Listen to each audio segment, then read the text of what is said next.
wearing a gold watch and a rocking chair. But today, retirement can be the beginning of a whole new life. And Blue Cross 65 can help by paying the deductibles and co-insurances that Medicare requires, without any pre-existing clauses or waiting periods. A lot of protection at very little cost. Blue Cross 65 from Blue Cross and Blue Shield of Louisiana. You can depend on it. 4 days only. Friday, Saturday, Sunday, and Monday. The Stereo Village public bid sale. Make your bid to save on every item in stock. Name your best price and save. It's better than an auction. No reasonable offer will be refused on our entire inventory of stereo equipment. Every TV, video cassette recorder, car stereo, home computer, microwave, and more. Our entire stock of electronics is available at the price you want during the public bid sale this weekend at Stereo Village. Stereo Village, with the lowest prices in town, guaranteed. You make me wanna say.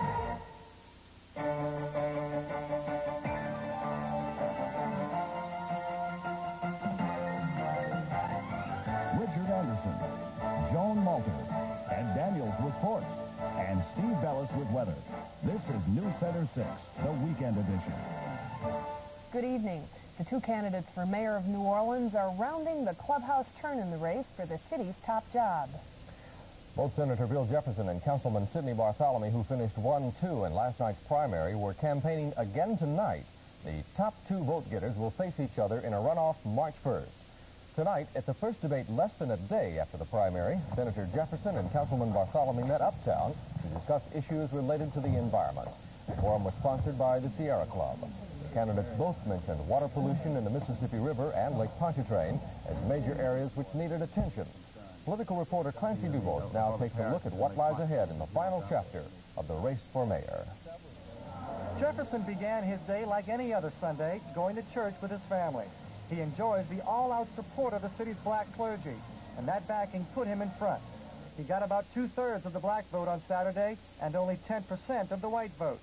In the runoff, Jefferson will try to engage his opponent in frequent debates and draw further distinctions between them on the issues. More than anything else, Clancy, I think it'll be people in the city getting to know both of us better and being in a better position, especially with respect to me, to make a judgment about me. That's what I want.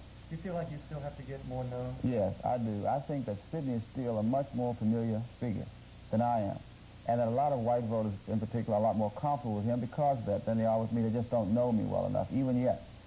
The two men appeared briefly together Saturday night on Newscenter 6, but the exchange was much more sedate than those likely to come. But I certainly wish him the best otherwise, and he can be sure that after the campaign, after we've won, I'll be a great friend, and I'll be someone he can talk to. Well, thank you, Senator. I think after the campaign, you'll still be in the Senate, and we're going to need your help in the legislature.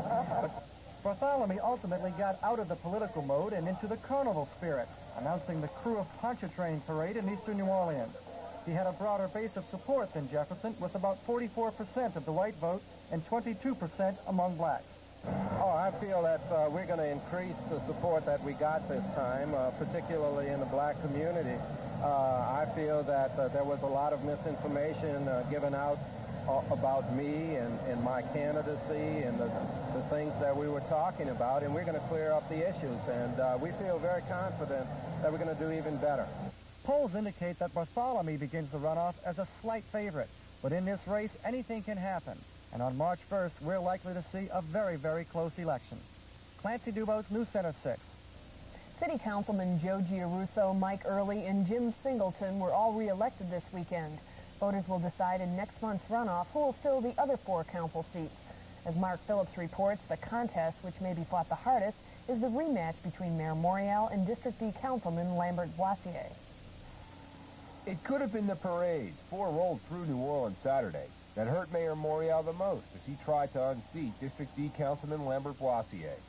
More whites voted than blacks in the election, and that was probably the difference. Boissier was the favorite among white voters, and he got his vote out. The mayor did not.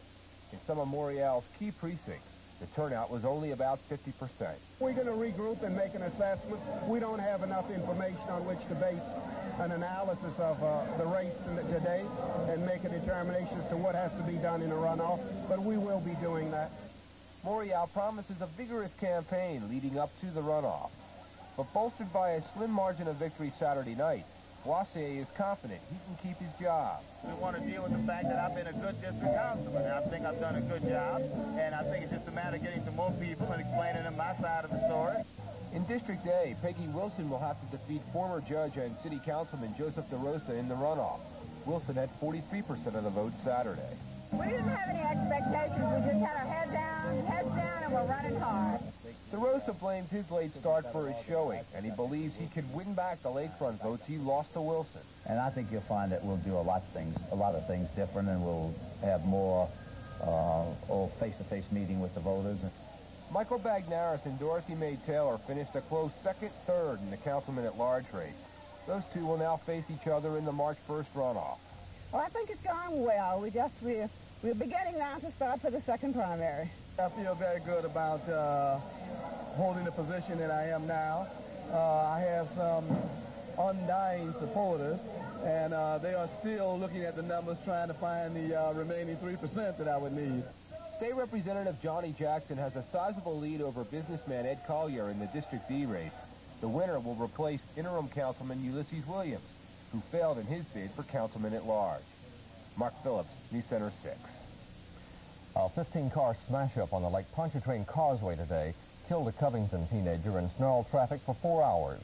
Two cars collided during heavy fog, resulting in a chain reaction wreck. Dead is 17-year-old Stephen Scott Sadler, whose car slammed into an empty auto stopped on the northbound span about 10 a.m. 3 other people were hurt and hospitalized. Up next, the mystery of the space shuttle tragedy may soon be solved. And the New Orleans Mardi Gras crew, which had no place to roll, got its chance to parade tonight.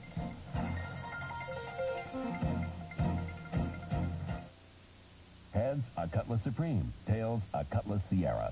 7.9% financing on both now from the Oldsmobile family. 7.9% on Cutlass Supreme, the odds-on favorite for performance. On sale now. 7.9% financing on Cutlass Sierra. You've been waiting to buy. Save hundreds now with 7.9% financing. Thousands to choose from, but they're going fast with 7.9% money.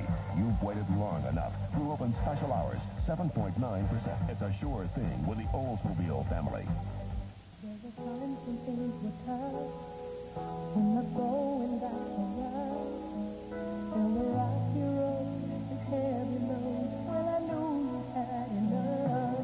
Mama, stay close. We can be together wherever we are. Hello?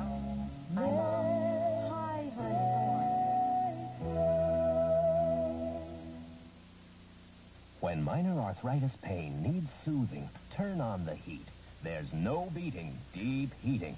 When you're hurting and want relief, turn on the heat. There's no beating deep heating. Mentholatum Deep Heating Rub. Soothing warmth that lasts for hours. Penetrating relief right where the ache begins. For arthritis pain, sore muscles, stiff back, turn on the heat. Mentholatum Deep Heating Rub. There's no beating deep heating. NASA says one of Challenger's booster rockets apparently ruptured during the shuttle liftoff last week, triggering the explosion which killed the 7 crew members aboard. NASA hopes to launch the shuttle Atlantis in June if the final cause of the Challenger tragedy is determined in time. This is the latest picture released by NASA. It shows that on one of the solid rocket boosters, in addition to the normal exhaust, there is an abnormal plume coming out of the side of the rocket. This is a leak with a temperature above 6,000 degrees. The film shows that the leak grows until the explosion destroys the Challenger. Until now, the only pictures available of the explosion were taken from the south, showing that something appeared to be going wrong on the other side. The latest pictures are taken from the other side. The leak seems to cause the external tank to explode, destroying the spaceship. Appearing today on NBC's Meet the Press, acting NASA Administrator William Graham said the leak appeared to be near a welded seam in the rocket. But we haven't done the measurements yet to know if it was at the seam or just near the seam. During a normal flight, the solid rocket boosters are jettisoned. They have parachutes, and they fall back into the ocean. NASA boats recover them and bring them back to the Kennedy Space Center. Here, technicians reassemble the pieces, and the rockets are filled with new fuel for another flight. It is here that the suspect seams are welded. Engineers familiar with the shuttle believe that it was probably somewhere in this reassembly process that something was done wrong, causing the leak. Sam Bedingfield was Deputy Director of Shuttle Operations until he retired last November. Yes, it could have been a simple mistake by one person, but that would be tough. Usually, when it's put together, there's an inspector that is inspecting what that guy did, so it would be tough for it to be just one person's mistake. It would probably be a series of mistakes. But everyone emphasizes that the cause of the leak has yet to be found. Meanwhile, in the waters off Cape Canaveral, the search for pieces of the shuttle continues. Little was found today. Police in New Delhi today arrested a man who hurled a firecracker as Pope John Paul finished saying Mass. The firecracker did not disturb the Pope, but it caused a surge in the already tight security for the Pope's 10-day trip to India. 25,000 people had gathered in a stadium to greet the Pope. A bitter presidential campaign in the Philippines is entering its final week. Today, opposition candidate Corazon Aquino called President Ferdinand Marcos, quote, a coward. In Manila, thousands of leftist protesters marched to the presidential palace and burned effigies of Marcos and President Reagan. The group claims Marcos would rig the upcoming elections, and it called for voters to stay away from the polls. Here at home, surgeons in Pittsburgh tonight are implanting a Jarvik 7 heart into the chest of a 39-year-old man. Doctors at